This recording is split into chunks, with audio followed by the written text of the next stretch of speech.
So, if you are an agency owner, this episode is going to be a game changer for you. Joining us today is dynamic Ryan Baker, founder of Kingly Consulting and a true authority on taking marketing agencies to the next level. Since 2017, Ryan has worked with dozens of marketing agencies and hundreds of small businesses. From training entire Google ad teams to presenting an elite mastermind, Ryan leaves a trail of elevated client performance and retention. He has helped agencies increase their rates by 5x and increase their revenue from their PPC services by over 600%. And he also helped agencies hire great talent ranging from junior ad managers to paid search directors.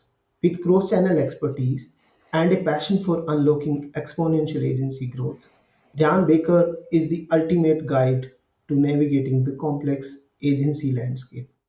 Welcome to the 10x Marketer podcast, Ryan. Thank you so much for joining us today. Can you give our listener a brief background about yourself and your experience of working with marketing agencies?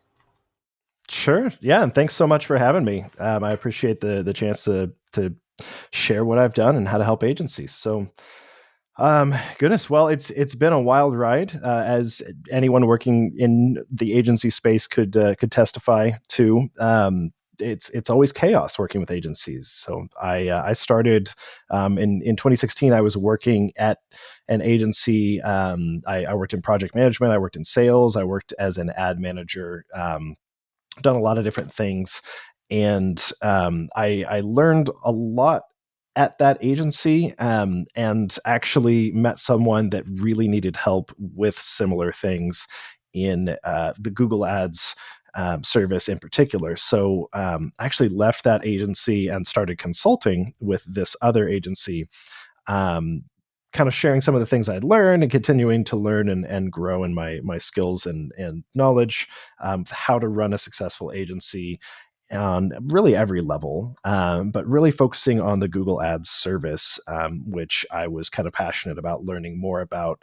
And started taking on my own clients, growing my own kind of white label agency, worked as a freelancer, and then as a white label ad manager for agencies.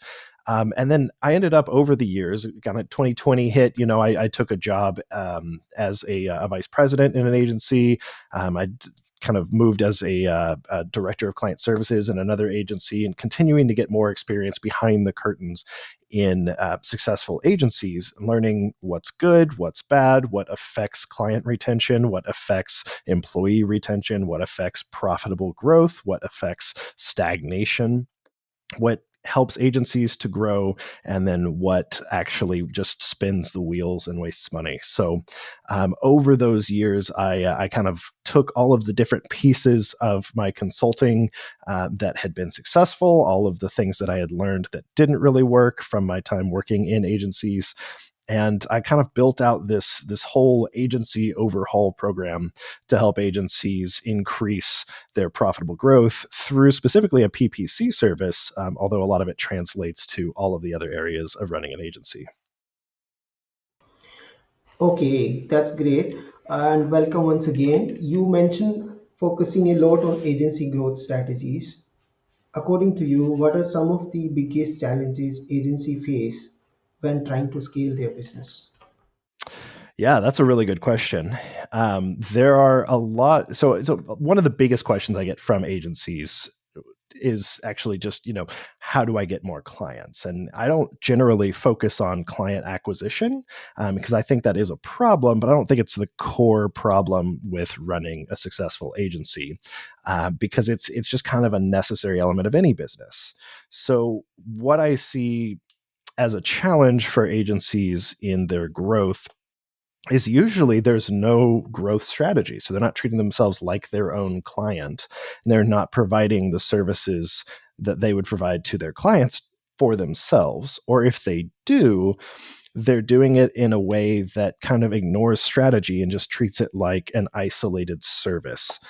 So understanding what creates actual growth, or how they help their clients grow, the why underneath it really can be a challenge for agencies, because they understand how to provide their services. They don't necessarily understand how to grow a business in most cases that I've seen. So the difference that really needs to be made is looking at growth strategy and understanding, okay, other than just providing this service to generate leads or to increase sales, what can I do that can actually develop growth? And a lot of that correlates to developing and growing relationships in a professional sense.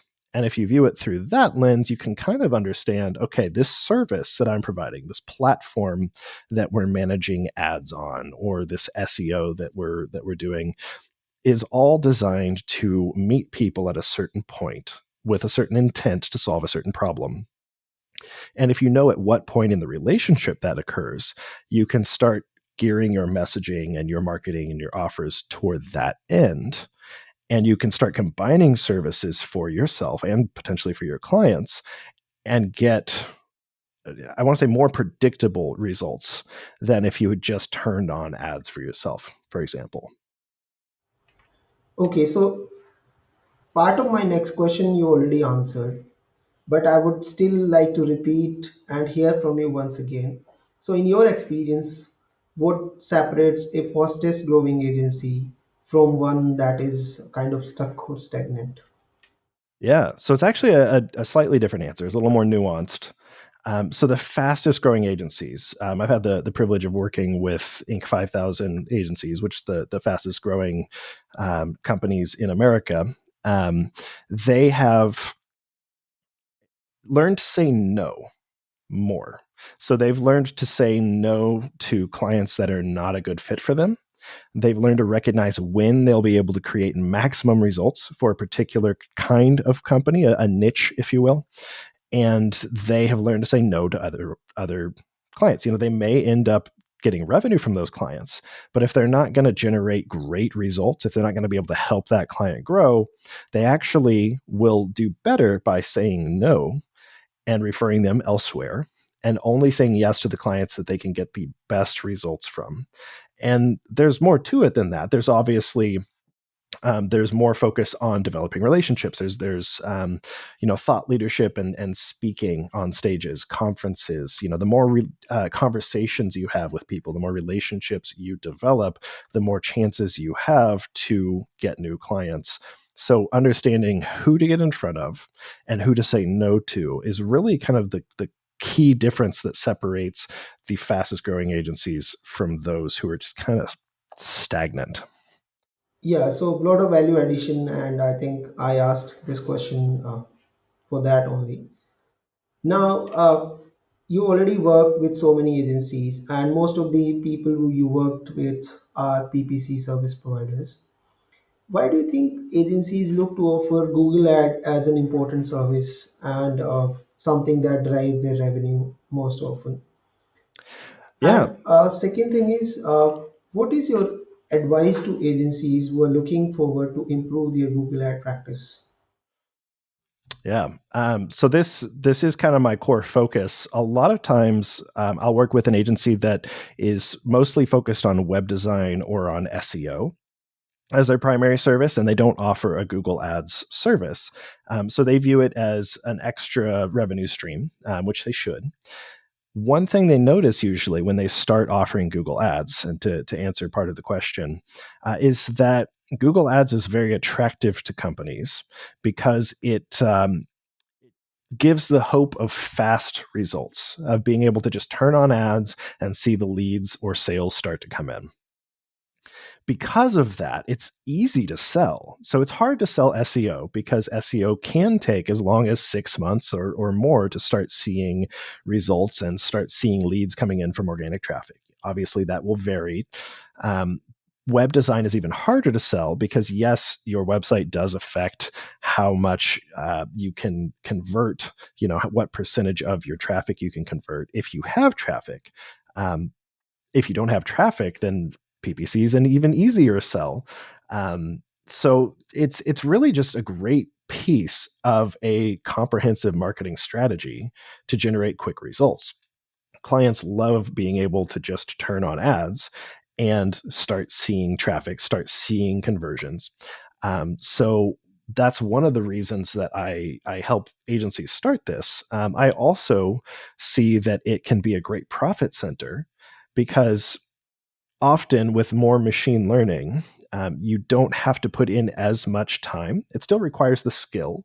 It still requires an understanding of the algorithms and how they work. So it's not you're not overcharging if you charge, $1,000 a month, $1,500 a month, or more, depending on the ad spend or the work that goes into the account. But you don't have to spend 5 hours a day working in an account. You have to spend time training the algorithm, understanding what's happening and where the ad data is going, and then make optimizations based on what you're seeing and what you're projecting. But because of the way that it's managed now, you can actually manage a lot more ads without as much time as something like SEO or web development.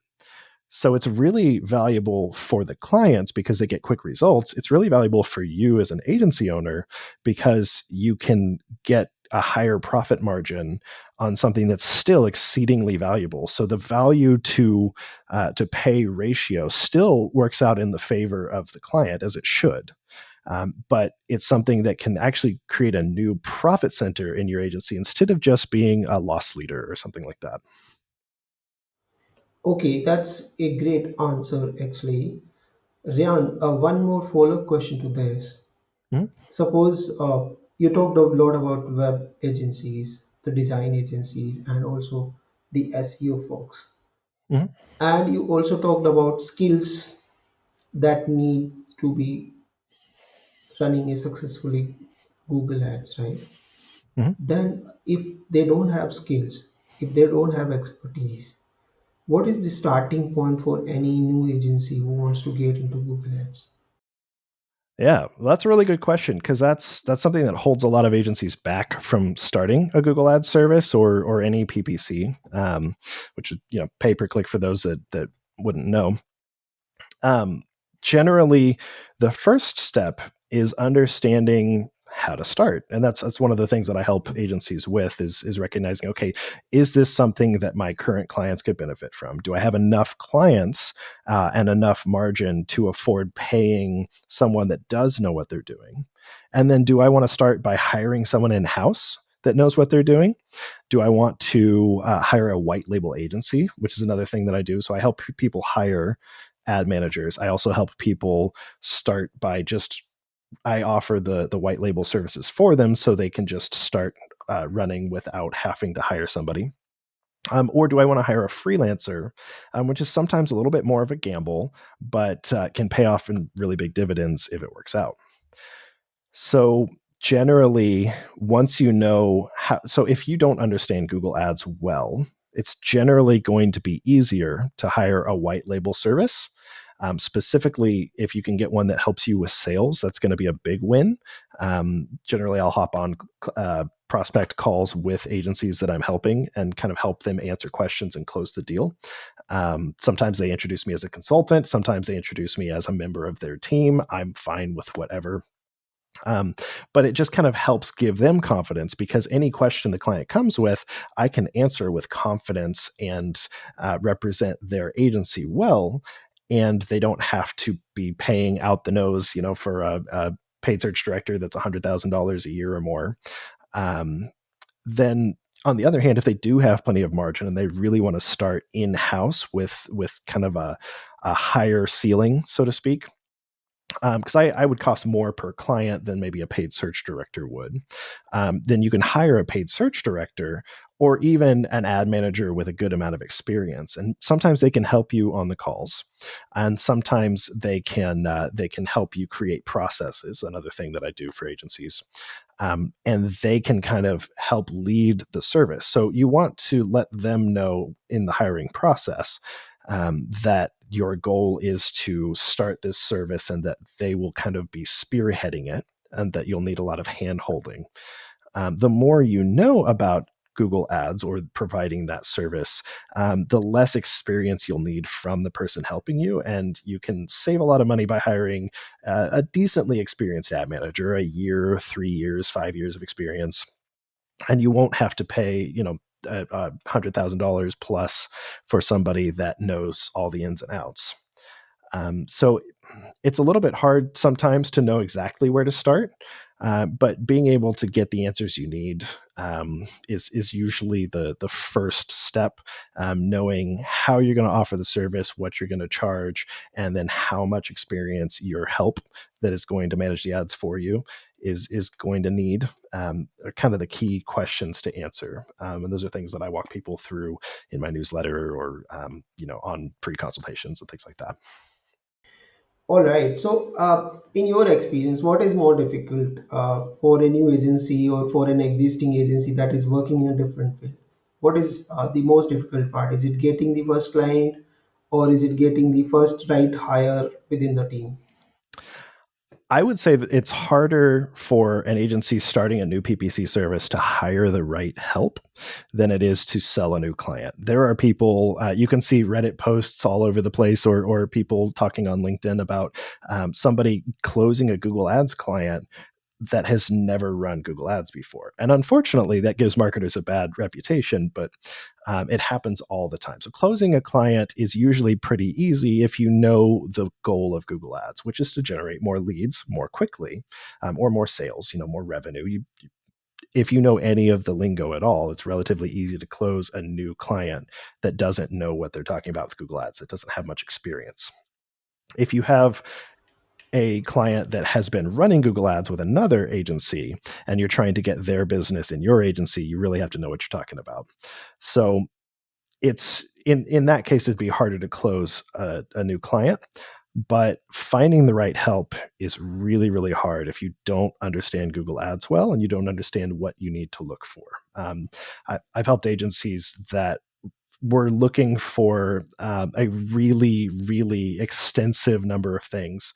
And I found they had just copy and pasted job descriptions and kind of piecemealed together this giant monstrosity of a job description, and they couldn't find any help. So I reached out to them and I helped them find the right fit. And we actually lowered the recommended or the required experience from 7+ years to 3 to 5 years.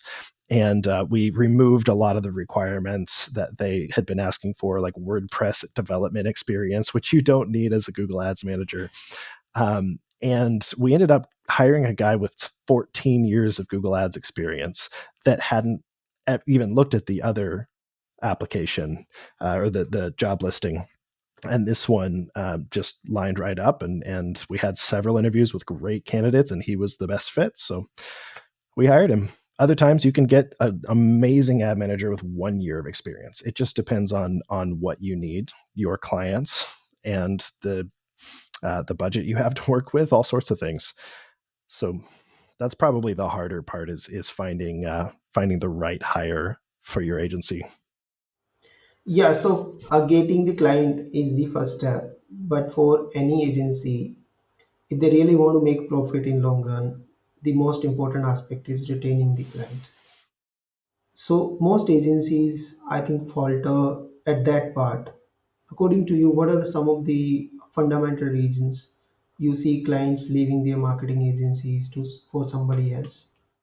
Yeah. Well, this is actually something that I've had a lot of experience with when I worked in agencies, working with agencies. Sometimes I'll see the sales process and I'll get to talk to the prospect and ask them, so why are you looking for a new agency? Which is always a good question to ask. Because if you find one that's agency hopping all the time, oh, we just haven't been able to get good results, and you look at their account and they've never had good results, might be a good one to say no to. There may be extenuating circumstances, but in a lot of agencies that I've worked in, specifically in sales or in client services, and I found that a lot of clients are leaving their agencies not because of poor performance, although that is the number one reason, really. But a bigger reason that I see, if their performance is going well, and that's the type of account you want, by the way, if their performance is working really well for them, but they don't feel like the relationship is there. They feel like they're talking to a new person every couple of weeks. Their client facing team member is always changing. So if you have poor employee retention, that can affect your client retention. um, if they don't feel like they're being valued, listened to, understood. So if you never offer them a phone call to just talk to them and share what you've been doing, share what's going on, if you don't keep them in the loop, if they don't see the value you're providing and feel valued as a client, a lot of times you're going to lose them, even if performance is really, really high. So, according to you, what are the strategies that can help agencies be more proactive in addressing the client issues? Yeah. So generally, proactive communication is going to be one of the best ways to increase client retention, and nip any challenges in the bud. So before a challenge becomes a fully blown out crisis or problem, if you're consistently reaching out proactively, and this is going to, like, proactively or frequency, is going to depend on how much that client is spending with your agency, how much that client is spending on their ads, or how much SEO they're doing, um, the extent of the incoming data. The more times you can share with them an update based on that level of incoming data, or during the setup process when the relationship is really starting to form, higher frequency of communication is going to be better. Anytime you notice a problem, you should reach out proactively. Hey, these ads are disapproved. Just wanted to let you know we're on it. Or if you see that there's a problem on the client's website and you don't manage the website, hey, reach out to them. We noticed this page is down, or we noticed that there's this typo in your headline. Um, just wanted to let you know. And that helps them trust you. That helps them recognize that you have their best interest at heart. Because even if you're not managing a service directly for them, you're advising on it and you're showing them, hey, I care about how your customers perceive you, and I want what's best for you. So I'm willing to share something that I don't get paid for, in effort to help you grow and be perceived as more credible by your customers. And that sort of care, that sort of proactive communication, and reporting, being able to share more details. Don't just try to twist bad performance and make it look good. Clients know if they're not getting good results. So just tell them why it's not working and tell them what you plan to do about it. Clients don't need to see excellent performance every single month, every single week. Um, what they want to see is that you know what you're doing, that you see what's happening, and that you have a plan to improve it or to fix it. So just being proactive in your communication, showing that you care, those are kind of the easy, broad categories of actions and behaviors that lead to better client retention. Okay, so what you shared, it actually sounds like you are the agency owner and you are talking to your client. But when you are at a scale, this entire feedback, communication, and retention of the client has to happen from the team, right? Mhm. And that it becomes even more crucial to have the right processes. Most agencies uh, don't have the onboarding process. They don't know what kind of communication their client should expect. And since client has never run Google ad, they would also not know what kind of reports or what kind of communication I can expect from the agencies. So according to you, what are the minimum SOPs or say processes any agency should have in order to create a healthy retention process? Yeah, that's a really good point. So, starting out with a smaller agency, you don't need as many processes. You need to just kind of do the work, and you don't always have time or a deep understanding of what you're doing to create those processes. But as you grow, more and more processes become essential. Not only do they provide direction for your team, but they provide kind of that clarity and safety and security that your team needs to be able to, a, understand their role and what they should do, but b, if they're maybe unfocused or distracted by all of the incoming emails, they can always go back and look at the processes, look at the task list. Okay, where am I? What have I done? What do I need to do? So it gives them kind of guidelines to always point them back toward their true goal or their current goal. So the key processes that I think every agency needs, I would say, if we're starting out, obviously, client onboarding, and that's going to start from getting the deal, signing an agreement or a contract, getting that first invoice paid, which I always like to do payment up front, and encourage that in my agencies. Improves cash flow, and it avoids those situations where clients refuse to pay but still get service. So you would obviously want the onboarding process, and you would go through, and I have one of these that I give for free. I can share it with you, so you can share it in the show notes if you want.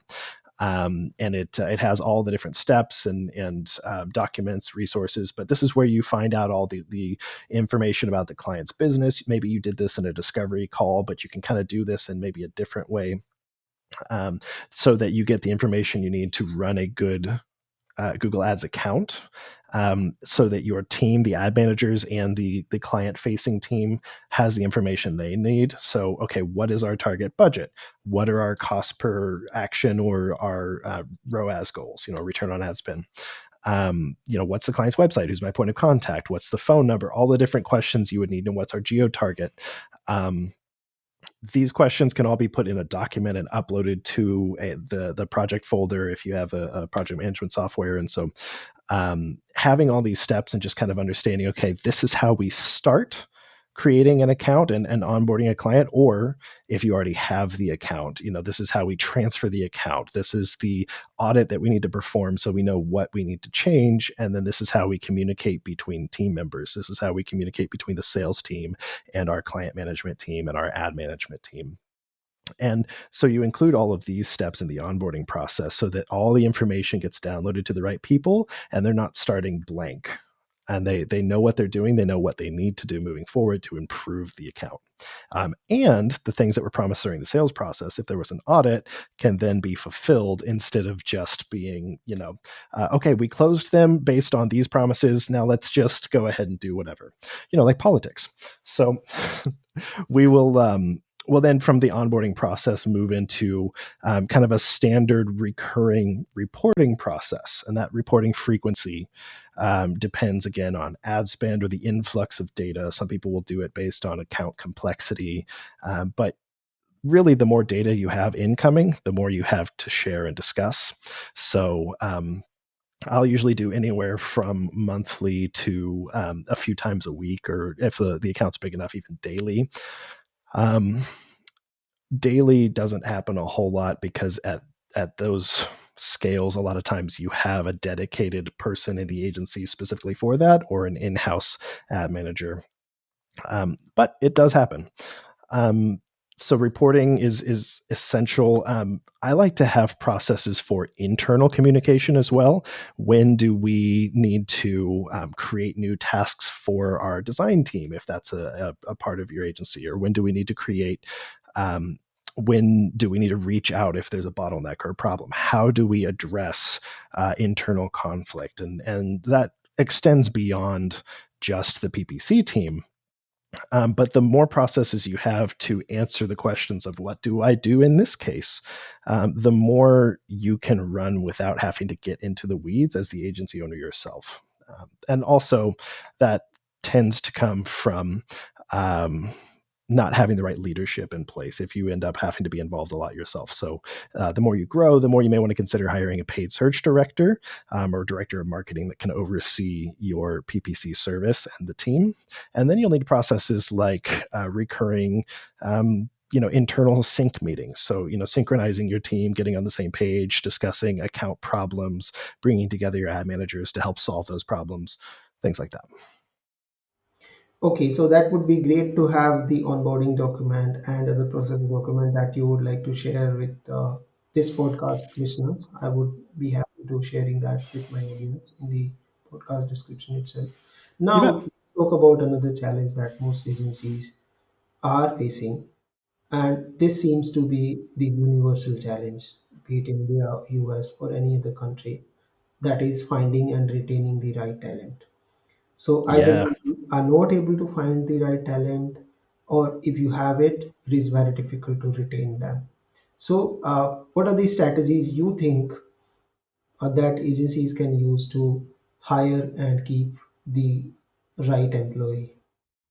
Yeah, and that is a universal challenge. I'm hearing more and more, instead of the how do I get more clients, more of the bigger agencies. I just can't find good help. There's just no good help out there, which is not true. But you have to know how to look for it. So, as far as finding good help, or top talent, however you'd want to describe it. The the big issue I kind of alluded to earlier, people don't know what to look for or how to look. So people are looking for somebody with 7+ years of experience managing ads, or 10+ years, when really they only need, 3 to 5, or some cases 1 to 3. So they think they need an expert with a ton of experience. But I've actually gone into agencies where they had an ad manager with 10+ years of experience, and they didn't really know what they were doing because the platform was changing so rapidly and they weren't keeping up with it. They were just doing what they had always done. So we actually replaced that person with someone with 1 year of experience who absolutely crushed it, just did a fantastic job. And they're still with the agency 8 years later. So that can be one of those situations where knowing what to look for and knowing how to look can be the real difference in being able to find and acquire top talent. 'Cause sometimes you can get it cheaper than you would expect. That said, when it comes to finding and actually getting top talent in your agency, you do need to be willing to pay. Alex Hormozy would say that you're going to pay 25% more for an A player, somebody at the top of their game, but you're going to get 5x the output. So you can get much better results by paying an extra 25%. So just bear that in mind. Whatever, look at what some of the average salaries are for the position you're looking to hire, and just know that if you want someone driven, that is autonomous, that can make their own decisions and help you create processes, help you lead teams, and help you devise strategy, you're going to need to be able to pay what that person expects, or they're going to leave. So compensation does affect both your ability to acquire, and it also affects your ability to retain that talent. However, understanding their behavioral style also can come into play, because there are some people who are excellent leaders, who are excellent at creating processes, creating strategies, that don't necessarily want to be out on their own. They don't crave that autonomy. They want to be told what to do. They have the experience to create processes, to organize and improve your processes and your team's functionality, but they don't want that freedom of trailblazing, of running everything. So if you have an established Google Ads service and you're just looking for a leader to audit accounts, to coach the team members, sometimes finding someone that doesn't want to be that spearheading leader, that doesn't crave a lot of social interaction, can be a really good find. So there's some nuance, and there's a lot more to it than just compensation. In addition, so when it comes to retaining, those processes become more important, that we discussed earlier, because there's obviously more to retention than processes. But I've come into a lot of agencies that don't have processes, clear cut processes, documented processes. It's kind of just like, well, here's how we do things, and it's an anecdotal training. If you have processes in place, your employees will come in and they'll see what they need to do. They'll feel confident that they know what to do, and they won't be constantly questioning their value or the value they're providing to your agency. And then you can consistently set up like check-in processes with them, which is another one I should have mentioned earlier, but it's part of the internal communication. um, and just check in. And when you check in, your job as a leader, and I've I've had an agency owner tell me that our job as managers, and this is a CEO saying this, is to hold our people accountable to do their work. Which I disagree with. I think yes, that's part of it, but our job is to inspire them to greatness and unlock their full potential. Which I don't think you can ever fully unlock someone's full potential, because I think potential is limitless. But if you inspire your team and you coach them and you provide them with resources, and you hire the type of people that are constantly passionately pursuing more information about what they do, constantly trying to better themselves, it's easier to retain them by just rewarding that passion, in by with public recognition, in your team or online. You see people posting in different agencies, hey, here's employee of the week or employee of the month, depending on the size of your agency. Or just like, hey, I want to highlight this employee, they're doing such a great job, and then share some things. You can do that internally. You don't have to do it on social media, but just recognizing, um, and this actually, you don't always want to do that with employees. Sometimes that makes them exceedingly uncomfortable to be in the spotlight. So knowing your employees well enough to know when to do that and when not to. Other times, just a handwritten note or a private note, just, hey, you're doing such a great job, we really appreciate it. Thank you. A nice monetary bonus goes a long way too. Sometimes a thoughtful gift instead of a monetary bonus. Increased pay never hurts. Again, it's not always the primary motivator of retention or employee acquisition, but it never really hurts them. Sometimes it can hurt you if you do too much. So, Yeah, that's true. And so there are two follow-up questions to this. This is more related to the working environment within agencies. So when it comes to organizational politics, agencies mostly are hub of politics, more compared to any brand. There are multiple reasons why it happens, but politics is all-time high in agencies. So mm, you're working with a lot of them as consultant. So according to you, what is the right environment? I would not say right environment because there is no right environment as such. But what is the environment that fuels growth? That is one. And second is, there's a saying that the train can never run faster than the engine, right? So what are the traits of an agency founder that defines the direction of any agency? yeah, those are great questions, and the answer is linked.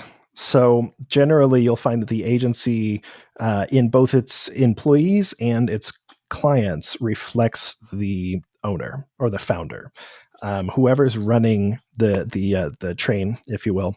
That engine is going to determine how the rest of it looks.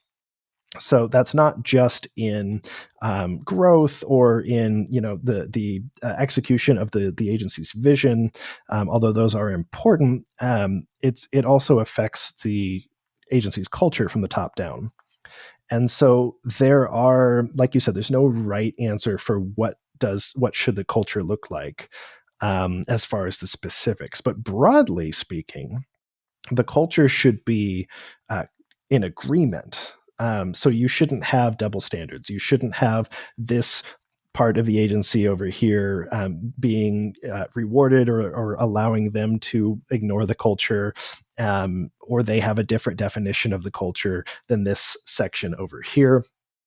That creates a lot of internal tension, which can cause agencies to either stagnate in their growth or implode, or just spend an exorbitant amount of money on replacing employees. Turnover is very expensive. So if you really want to create a culture that is going to facilitate growth, you would think you want to focus on internal competition and passion for growth and the go-getters, but really that's only part of it. You really want to focus, and in some cases that can be detrimental to your growth. You want to understand who you are as a person. If you're the founder, CEO, owner, whatever, you want to understand who your team members are, who your leadership team, all of them, their internal motivations. And you want to understand how to best harness and leverage those motivations for internal cohesion as a team, because having one train moving down one track in one direction is going to be much more effective than having lots of different cars with one engine trying to pull them all on separate tracks and different directions. It's a mess. So I always say agencies, it's chaos to run an agency, and the more people you have in an agency, be it clients or employees, the more potential you have for chaos, because the human element is just kind of chaotic. So the more you can bring order to that chaos and point it all in the same direction, have shared purpose, and be able to motivate individuals, first your leadership and then those under them, to form bonds and relationships with each other toward that shared purpose, the more you're going to be able to facilitate growth for your agency, because you won't constantly have to replace employees, which does affect your ability to retain clients. And you won't constantly have to then replace your clients. So everything gets cheaper. You can exponentially grow based on that stable foundation of a cohesive team moving in the same direction. Now, so this is an awesome answer, and thank you so much for sharing these many insights in a single podcast. Now, we talked about acquisition, we talked about retention, we talked about employee training and processes. Now, let's talk about the biggest talk of the town in last 2 years, that is AI. Yeah. And if you are running an agency, you can't miss what is happening in the AI world. Now, there are two kind of agencies, or you can say even the employees. One is the people who have been in market like us for at least 10 years. They understand the power of maybe automation or even the manual work, or maybe knowing in depth about the business or the client. Then there are AI driven agencies who will pitch AI as a solution for everything, be it creative, be it targeting, be it audience segmentation. They have a solution, and that only solution is AI. Now, if you are a traditional agency, you have been in market for say 10, 15 years, and you don't want to extremely be AI dependent, how do you protect yourself and your clients from those kind of pitches? Because if the client is spending a good amount, he would be hearing a lot of other agencies pitching them AI solution, which Mhm. otherwise not be the best solution for them. Yeah. Well, that is the question of the times. It's actually easier than you would think. So, there, clients will get shiny object syndrome. The clients will be pitched by people with very persuasive pitches, saying, "Oh, here's what AI can do for you. Here's how AI can help you grow." If you don't want to offer AI services, which you shouldn't have to, ways that you can get by without doing that, are doubling down on the relationships you have with your clients and your team, actually. Um, Maybe you have team members that are really into AI. Talk to them and see if you can leverage that internally to improve your efficiency. Because Seth Godin, I think it was, said, you're not going to lose your job to AI. You're going to lose your job to a marketer using AI. And that's a good point. So it can improve our efficiency, our effectiveness, but it can't replace a human relationship. Um, I would say not yet. I don't think it ever will be able to fully replace a human relationship, and I hope they don't try that. But if you focus on those relationships, it's going to be easier to retain your clients. I have seen lots of bright and shinies pop up that in some cases have lost agencies' clients, and then in other cases the agency brings the pit, or the client brings the pitch to the agency and says, "Hey, here's what this person's saying. Is there any validity to that?" And that's the kind of relationship you want with your clients, where they trust you enough to say, "Look, this person's pitching this. What do you think?" And they would rather work with you and ask you, "Hey, To should do we be the doing this?" things right. Yeah. So that relationship is going to be a future proof kind of moat around your agency.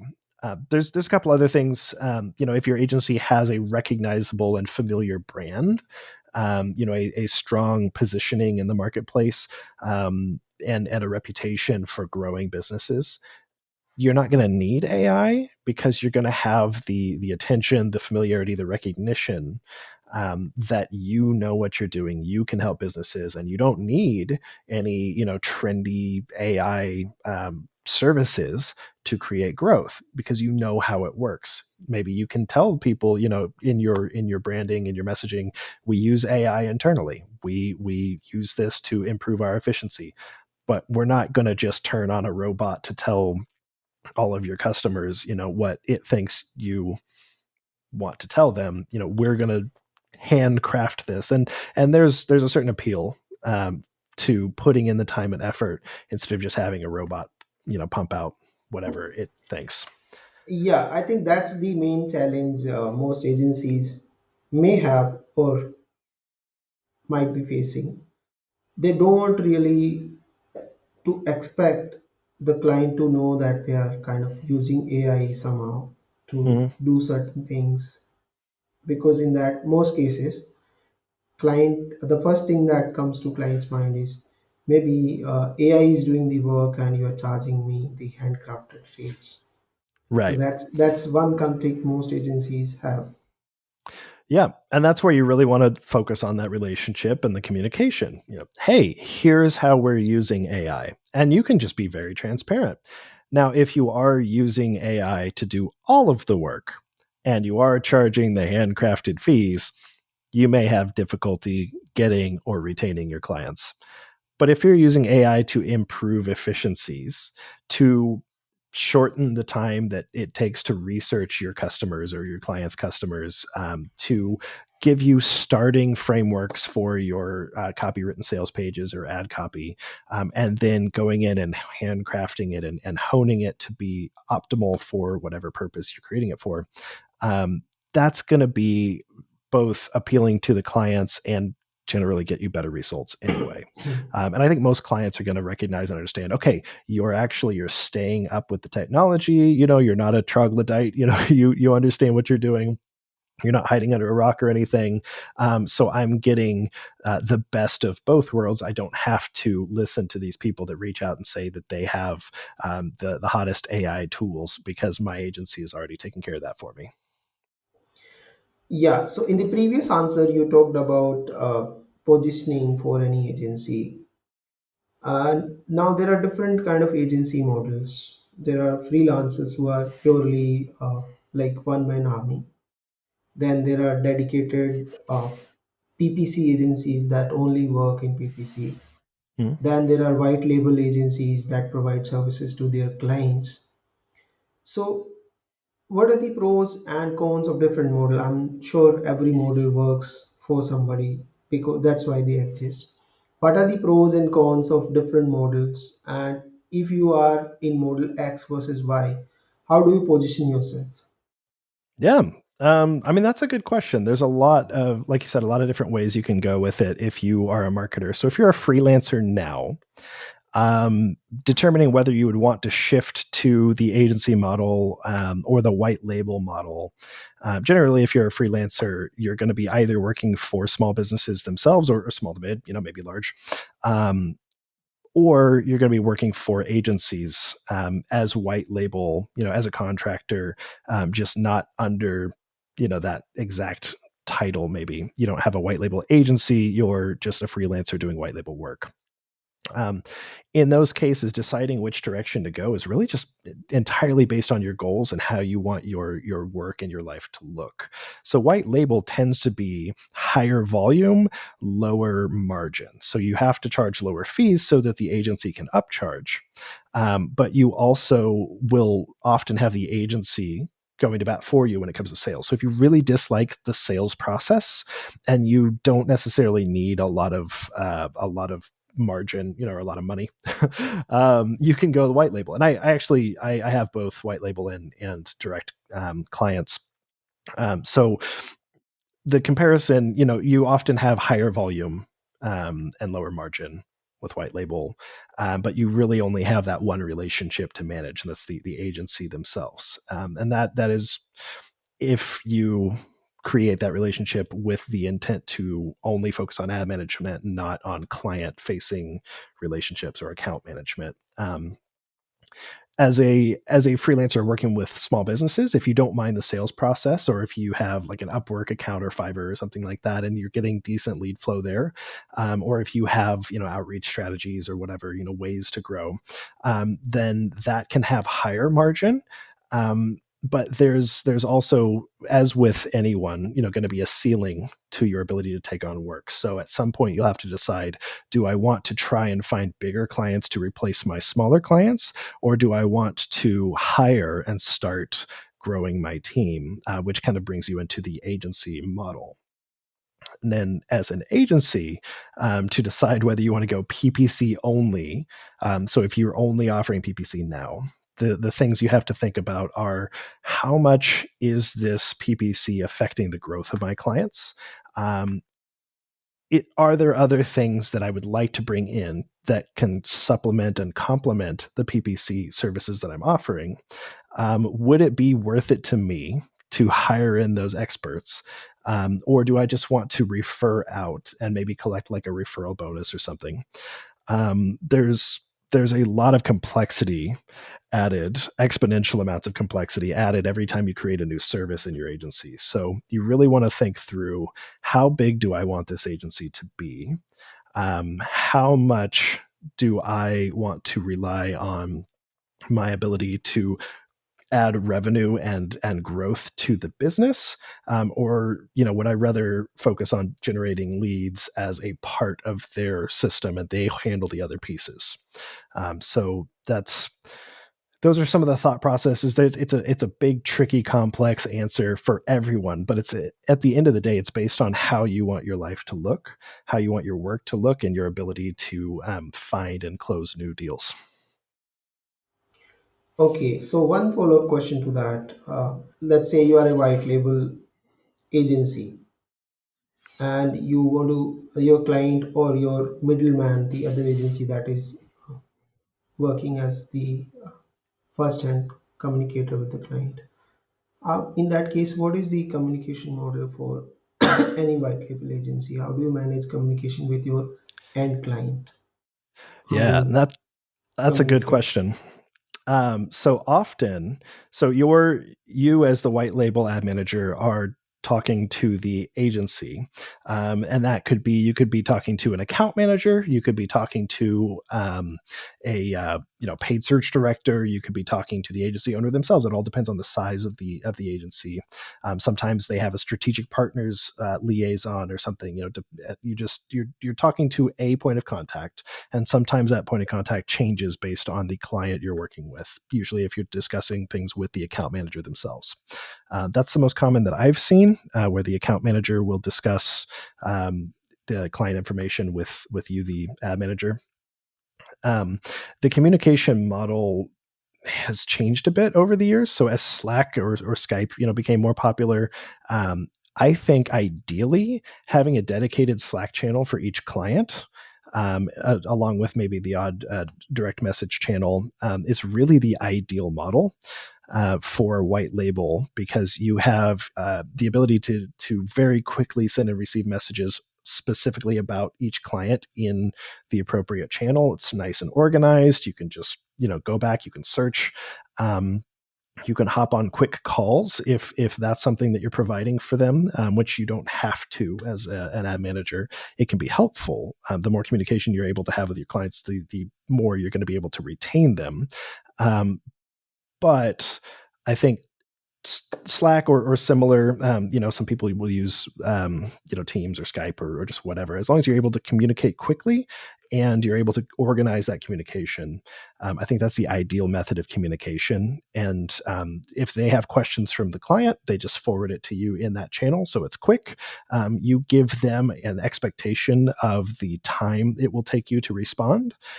So usually I'll tell people, I'll respond within 24 hours. If it's a business day, a weekday, I don't usually work on weekends, but I will usually keep in communication on weekends if there's an emergency.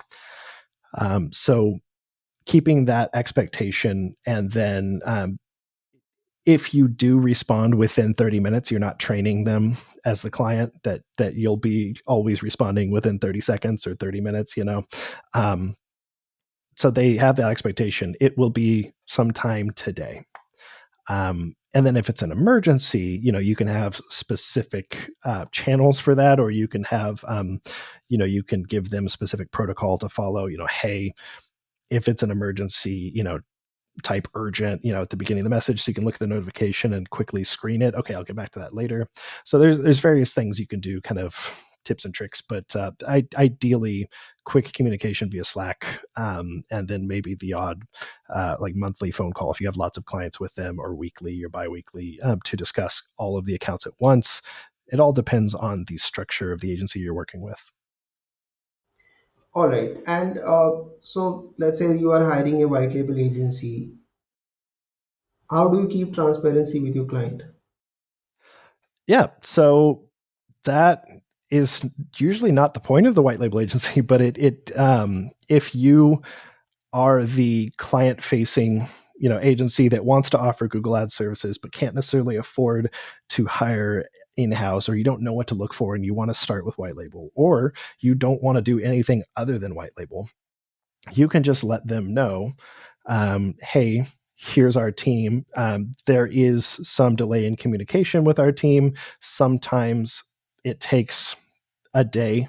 We'll do our best to get back to you as quickly as possible, but we expect, sometimes if you ask a question that we can't answer directly, then we're going to pass this on to our ad management team and they'll get back to you as quickly as possible, or we'll get back to you with their answer as quickly as possible. Yeah, So so the reason why I asked this question is a lot of times white label solution is expected to be cheaper mm, and in a different geography. So obviously there's a lag in the communication. right. And if you don't have transparency, suppose you're sitting next to your client, your office is just 5 kilometers away from your client, they would expect you to revert as soon as possible. uh, But because your white label team is working in a different time zone, mhm, uh, you can't expect your white label team to be on toes all the time, right? It's a different time zone actually. right.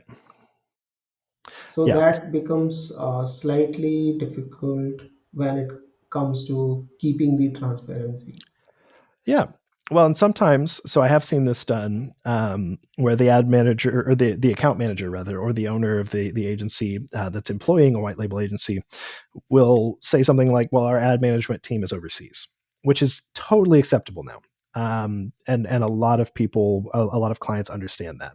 I've worked with agencies with teams in Ukraine and in India and in Pakistan and in Colombia and in all over the world. And people are understanding now there is amazing talent anywhere.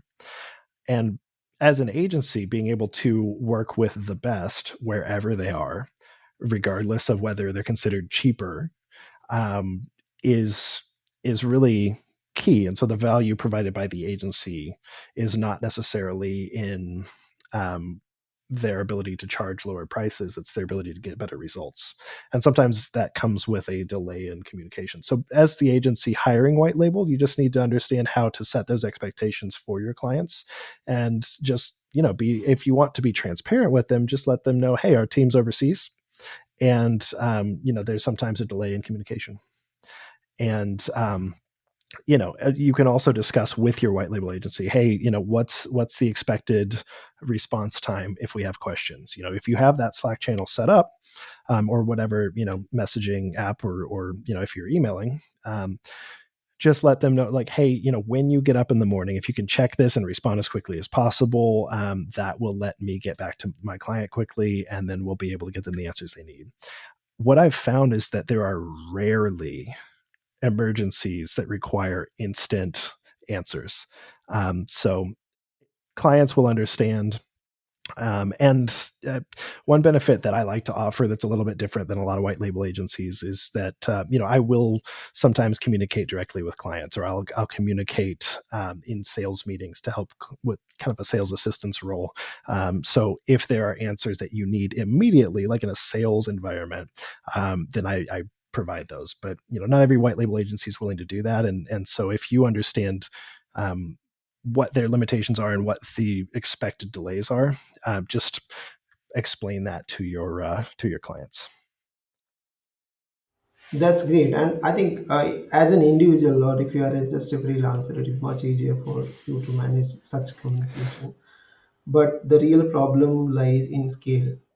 When you Yeah, could do this at a scale, you need a solid SOP to actually handle this kind of complexities, because you can't be going to every team member and explaining to them what is the communication, way of communicating, time of communication, expected time of response. All that right. is very difficult to manage at scale. That's the whole point of white label Yeah, agency. yeah, exactly. Now, So yeah, so I think thank you so much for answering all the questions so far. Now, I just have one final question before we close our conversation. okay. That is, suppose someone wants to grow their agency 10x in the next few years. What would be your advice to them? Yeah. So I've seen this done, where an agency in a matter of 3 or 4 years went from about 1 million to over 10 million. And so easy case study. And this agency, they learned who they could help the best, get the best results for. They said no to everyone else. They even had to fire legacy clients, clients that had been with them for years. They had to pass them off to other agencies. They tried to find good help for them, so they didn't just say, "Hey, you're fired." So they didn't burn any bridges. They also were very intentional about looking for who to hire. So they created a very stringent, very specific hiring process, and they started saying no to a lot more prospects, for employee candidates. They really doubled down on their brand building, their market recognition, and their positioning as an expert in their specific niche that they started to kind of form by saying no to more clients or more prospects. And they really narrowed their service offerings to just the things that they felt they could be best in the world at.